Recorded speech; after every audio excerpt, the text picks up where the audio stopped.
Yo, what's good? Today we're going to be talking about Ukraine and how neo-Nazi militias are working in the same lines as anti-fascists.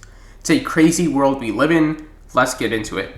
To begin the discussion, we're going to have to address the elephant in the room. Regardless of where they lie on the political spectrum, all efforts by these groups have accumulated into a slow and treacherous Russian advance, and even though there remains much contesting on a political and social level, Ukraine is most definitely burdened with the representation of the West as well as democracy. So basically what that means is any sort of move that Ukraine makes is going to be viewed by Russia and the East as a mirror image of the West. Basically, all the burdens that the West has pressed onto Ukraine, right? The West is relying on Ukraine to be that beacon of hope, that beacon of democracy in the East and stop, the quote-unquote Russian Soviet bear from taking over Western Europe. And while Ukraine has obviously achieved the survival that Russia tried so hard to end, the political infractions that Ukraine has shifted to in order to become more combat effective have definitely put a slight dent in the overall reputation of the war. And it's pretty obvious that over the last months, the position of the most notorious and controversial militia belongs to the hands of Azov. But discrediting them as just that far-right battalion is a disservice to their role that they've played during the war. As Petro Poroshenko, Ukraine's former prime minister, said in 2014, they are our best warriors. So let's get into it.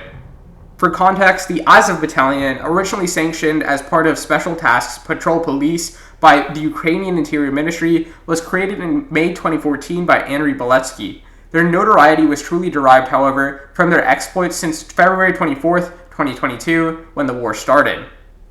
Azov was stationed in the city of Mariupol, a direct point of contact for the Russian war machine.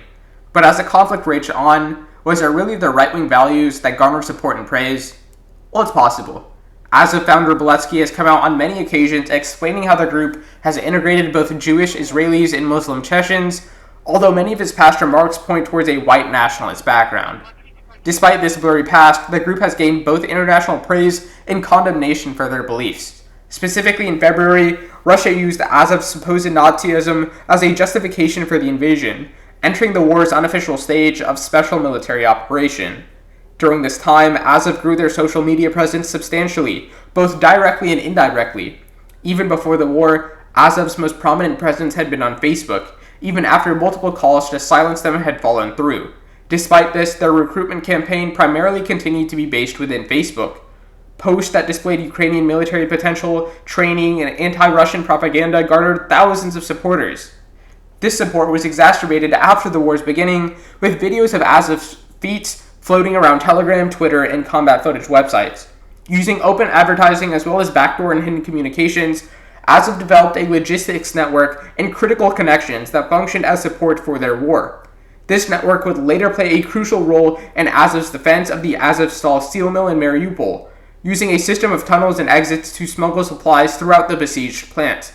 At this point, global institutions and leaders turned a blind eye to Azov's hateful foundation in order to provide more support for Ukraine as a whole. However, praise for Azov in the West is wildly simmered compared to the East. Ukraine's stigma against leftism has always been rampant after the fall of the Soviet Union, meaning they don't usually fit into progressive frameworks that most Western nations have been occupying. This distinction has only brought about more complications for Ukraine. Hosting a self-described nationalist militia group under a military designation complicates the political roadmap onlooking countries have for the future of Ukraine. That's critical, because as the war progresses, the framework that the West uses to back Ukraine will be subject to such ideologies. To be specific, at the war's beginning, American right-wing outlets had nothing but praise and support for the Ukrainian war effort. Media corporations such as Fox News actively outed Russia as a bigoted nation that unjustly invaded an independent sovereign nation. However, despite large bipartisan support for Ukraine, Biden's signature in May for a $40 billion aid package for Ukraine only bolstered Republican suspicions about the war. Not to mention the border debacle in which hundreds of people of color were prevented from fleeing the nation, Ukraine has become a touchier subject. This is where the reality of Azov lies. With the West's support continually fluctuating in and out of jeopardy, Azov may play a larger role in the coming future.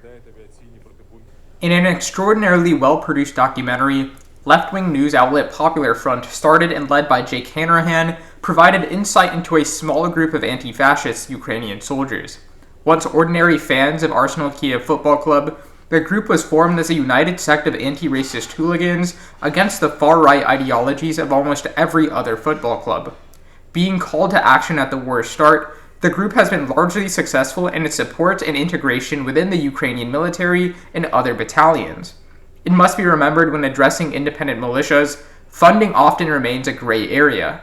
For Hud's clan, specifically, donor groups that support their anti-authoritarian cause, such as Operation Solidarity, were able to provide much of the equipment, shelter, and cover the logistics of conducting military operations. Thus, the group followed the path dominated by far-right extremist groups, becoming a full-fledged militia against the Russian state. While military operations carried out by the group remain shrouded in secrecy, their existence sets a precedent for the politicization of the war. Some have used the domination of far-right groups in Ukraine as a call to halt aid. However, incorporating left-wing ideas into the effort serves no purpose but to benefit progressive narratives. That's big, because if the world really wants to rely on Ukraine as a beacon of democracy in the East, it cannot rely on Naziist motives that fuel Russian hate and PTSD. Russia historically reacts violently with the mention of far-right nationalism and Russophobic supremacy. Countless times, the infiltration of groups that hold Nazi views provide the Russian government, and therefore Russian propaganda, an impetus to attack said entity with whatever means necessary. Such was the case at the start of the war, and thus it's distinctions like these that I believe that will be the greatest forces of change in the conflict. Any effort that draws away far-right sentiment will deny or at least slow Russian justification of any conflict henceforth. Even in Ukraine, a shift to a framework emphasizing not just liberation, but the success of popular ideals might provide more multilateral support than as is current. Therefore, the militias that integrate within the Ukraine war machine have a larger role to play than just fighters. They are beacons of hope for the future and victory over their invaders. Thanks so much for watching, everyone. I'll see you all in the next one.